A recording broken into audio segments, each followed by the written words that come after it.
Dans cette vidéo, nous nous familiariserons avec l'interface graphique et le contrôle de RFM6. Pour illustrer cette prise en main, nous nous baserons sur la lame en acier que nous modéliserons ensemble au cours de ce tutoriel. Si vous ne disposez pas du modèle final, vous pouvez également télécharger l'un des nombreux modèles RFM disponibles à partir de notre nouveau Global Center et l'utiliser pour explorer l'interface graphique. Lançons maintenant le chargement du modèle d'exemple souhaité dans le logiciel pour pouvoir commencer.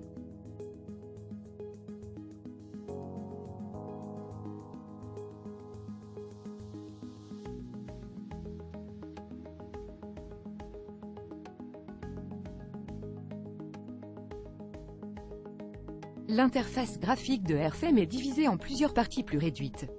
Chaque zone de l'interface remplit des fonctions spécifiques qui sont automatiquement liées les unes aux autres pour garantir un flux de travail efficace.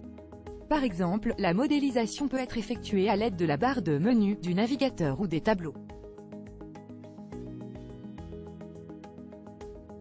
En haut, on peut voir la barre de menu. Utilisez la barre de menu pour accéder à toutes les fonctions du logiciel. RFM est organisé en blocs cohérents et facile d'accès en un simple clic. Le menu s'ouvre et les objets s'affichent. Vous pouvez ici accéder aux paramètres, commander fonctions propres au modèle et au logiciel.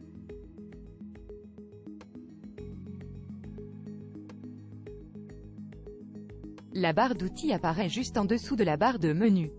La barre d'outils offre une sélection de boutons et de listes pour un accès direct aux fonctions essentielles de RFM. Lorsque vous déplacez le pointeur de la souris sur un bouton, de brèves informations sur la fonction de ce bouton s'affichent. Certains boutons contiennent des listes avec des sous-catégories et des fonctions spécifiques. Pour accéder à ces fonctionnalités, cliquez sur la petite flèche à côté du bouton. La dernière commande sélectionnée est prédéfinie en tête de liste. Bien entendu, vous avez également la possibilité de personnaliser la barre d'outils ou même de créer et d'enregistrer votre propre barre d'outils. Pour ce faire, effectuez un clic droit n'importe où sur la barre d'outils, puis cliquez sur Personnaliser les menus et les barres d'outils. Dans la nouvelle fenêtre, vous pouvez déplacer la commande ciblée vers la position souhaitée grâce à la manœuvre glisser-déposer.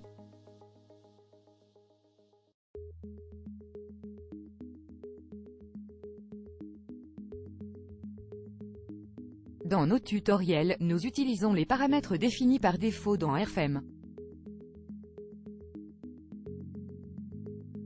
Le navigateur de gauche constitue un autre élément important de l'interface de RFM. Le navigateur gère les données du fichier dans une arborescence. Au bord inférieur du navigateur, 3 onglets s'affichent, 4 après les calculs. Utilisez ces onglets pour alterner entre les navigateurs données, affichage, vue et résultats.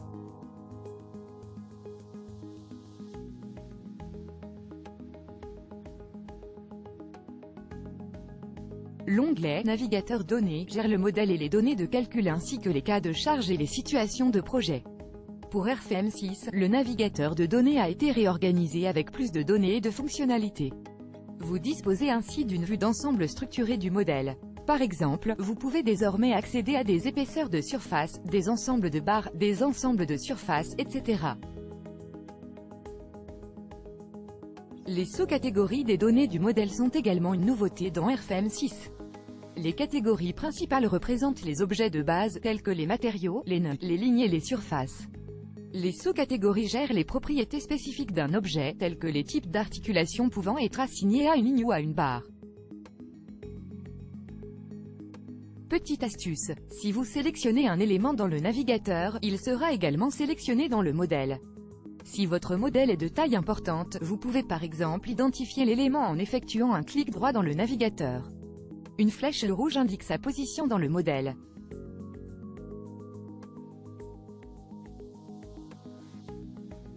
Le navigateur affiché contrôle l'affichage graphique dans l'espace de travail. Utilisez les cases à cocher pour activer ou désactiver graphiquement des objets et des fonctionnalités. Le navigateur vue gère à la fois les vues définies par l'utilisateur et divers paramètres de visibilité. Dans la partie supérieure du navigateur vue, vous pouvez créer, modifier ou supprimer des vues personnalisées.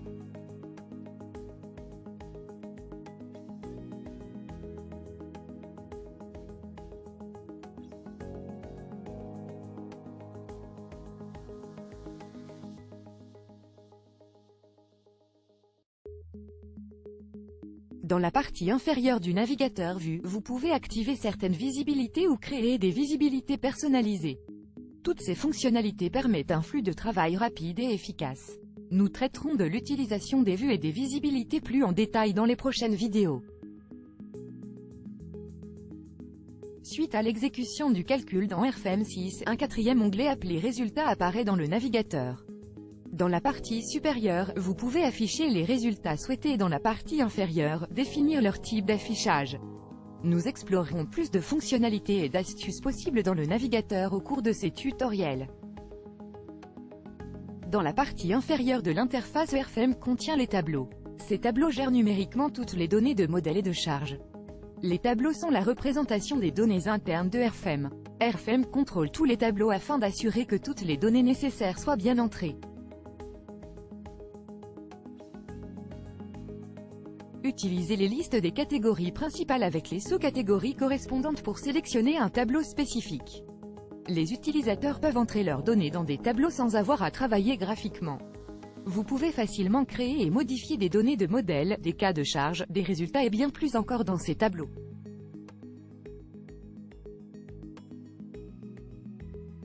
La barre de menu des tableaux est une nouveauté dans RFM6. Elle offre une meilleure disposition tabulaire et une meilleure fonctionnalité par rapport aux versions précédentes de RFM. Examinons maintenant la commande dans RFM6. Le cube de vue est également nouveau dans RFM6. Cliquez sur le cube ou faites-le pivoter pour contrôler la vue.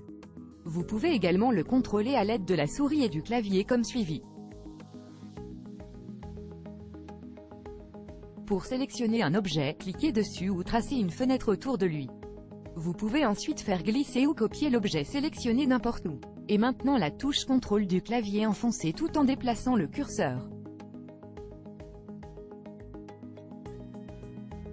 Si la fenêtre est tracée de gauche à droite, seuls les objets entièrement contenus à l'intérieur de celle-ci seront sélectionnés.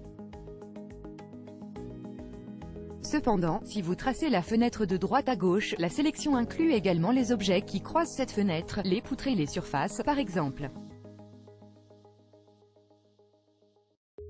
Pour modifier un objet, double-cliquez dessus pour le sélectionner. La boîte de dialogue « Modifier le modèle » s'ouvre alors et permet d'ajuster les paramètres de l'objet. En appuyant sur la molette de défilement, vous pouvez déplacer le modèle d'avant en arrière. Et maintenant la touche CTRL enfoncée et en appuyant sur la molette de défilement, vous pouvez faire pivoter le modèle, de la même manière que le cube de vue. La rotation est également possible en déplaçant le curseur tout en appuyant simultanément sur la molette et le bouton droit de la souris. Avec la touche Maj enfoncée et la molette de défilement enfoncée en même temps, vous pouvez effectuer un zoom avant et arrière. Il est également possible d'effectuer un zoom intuitif avec la molette de défilement ou en traçant une fenêtre sur la zone ciblée à l'aide du bouton droit de la souris. Pour afficher l'ensemble du modèle, double-cliquez sur la molette de défilement. La barre de commande se trouve dans la partie inférieure de l'interface graphique de RFM. Lorsque vous exécutez une commande dans RFM, une fenêtre s'ouvre sur le côté gauche de l'écran pour vous demander d'effectuer l'étape suivante de la commande. Au milieu de la barre de commande, vous trouverez quelques raccourcis facilitant le travail graphique.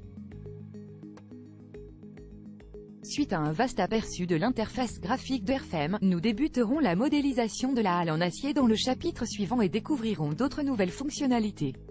À bientôt.